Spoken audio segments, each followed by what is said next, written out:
Di tahun 2022, masih ada nggak sih kalian yang pakai iPhone seri 6s ataupun 6s Plus?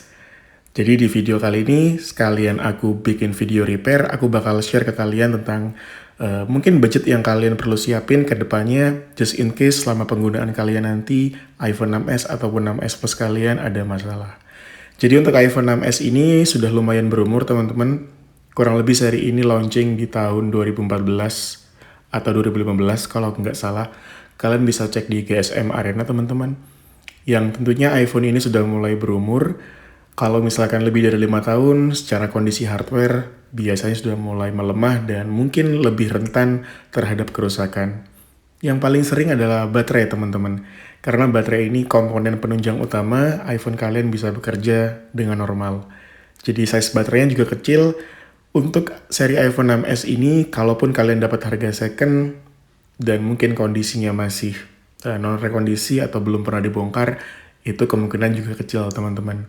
Jadi mungkin at least yang pernah dibongkar atau pernah di-replace adalah baterainya. Karena baterai adalah komponen yang paling kelihatan. Secara usia semakin bertambah, secara performance semakin turun. Jadi pergantian baterai itu adalah hal yang wajar. Tinggal kalian cari tuh kira-kira di mana tempat kalian replace battery dan juga kualitas baterai yang digunakan. Yang kedua adalah LCD teman-teman.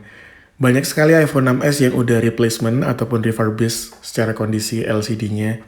Jadi untuk kondisi yang sudah diganti LCD-nya biasanya warnanya tidak sehangat atau sewarm LCD yang original Apple. Nah, jadi memang agak susah sekali untuk mendapatkan unit 6s yang kondisinya masih prima. Kalau misalkan baterai menurutku masih bisa ditoleransi ya teman-teman untuk pergantiannya karena memang sudah lumayan berumur. Cuman kalau untuk replace LCD, saranku ketika kalian tahu warna LCD-nya berbeda dengan warna yang mungkin sering kalian lihat di iPhone sebelumnya, mungkin punya teman kalian ataupun kalian sudah pernah pegang iPhone 6s, secara perbedaan warna ini agak berbeda, mungkin bisa ditinggalin, kalian bisa cari opsi lainnya.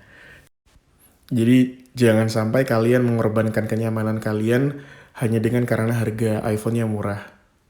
Kalian bisa dapat harga iPhone yang murah, tapi kedepannya kalaupun harus repair berkali-kali, rugi juga teman-teman. Jadi kalian harus make sure kalian dapat unit yang masih oke.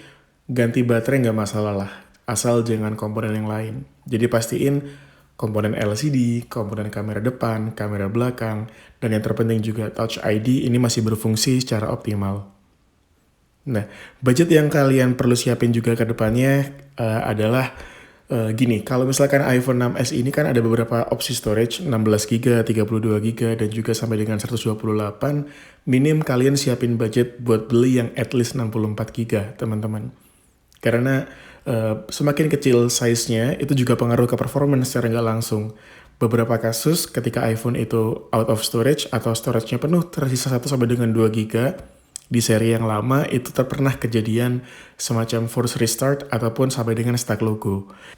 Ketika hal ini sering terjadi dan terus-menerus, biasanya kerusakannya bisa merambat sampai dengan IC non-flash teman-teman. Jadi kerusakan IC non-flash itu ciri-cirinya iPhone kalian stuck di logo, tapi ketika kalian proses restore ataupun di-flashing menggunakan Trio Tools, tidak berhasil teman-teman. Nah, jadi kalian juga pastiin at least pilih yang 64GB. iPhone 6s ini masih bisa teman-teman digunakan sebagai daily driver karena unit iPhone 6s ini punya RAM 2GB. Jadi kalaupun untuk penggunaan ringan biasa seperti sosial media, kalian menggunakan WhatsApp, Instagram ataupun YouTube, harusnya masih bisa. Tapi ya kembali lagi, kalau misalkan baterainya masih belum pernah replace ataupun kondisi baterai health-nya sudah rendah sekali, kalian harus sering colok dengan charger teman-teman. Jadi ketidaknyamanannya ada di situ. Nah, jadi untuk kamera hasilnya juga masih lumayan, dia support 1080-60 fps yang masih bisa kalian gunakan untuk upload mungkin Instagram story ataupun membuat konten TikTok dengan hasil yang tidak patah-patah seperti mungkin Android yang usianya sudah sama seperti iPhone 6s. Nah, jadi untuk kalian yang masih menggunakan iPhone 6s, mungkin kalian bisa plan kalau misalkan ada budget lebih, at least kalian pilih iPhone 8, karena iPhone 8 punya hardware yang lumayan solid teman-teman. Kameranya juga oke, secara chipset dan juga penggunaan RAM-nya masih bisa termanage dengan baik untuk penggunaan sehari-hari.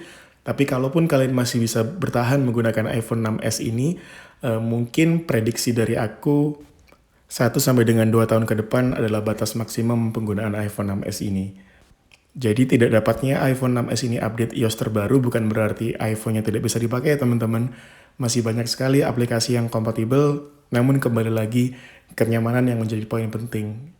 Karena biasanya iPhone yang sudah mulai berumur akan lebih sering mengalami kenaikan suhu yang ekstrim, dan apalagi dengan bodi aluminium, biasanya perpindahan panas dari device ke tangan bisa lebih terasa, teman-teman.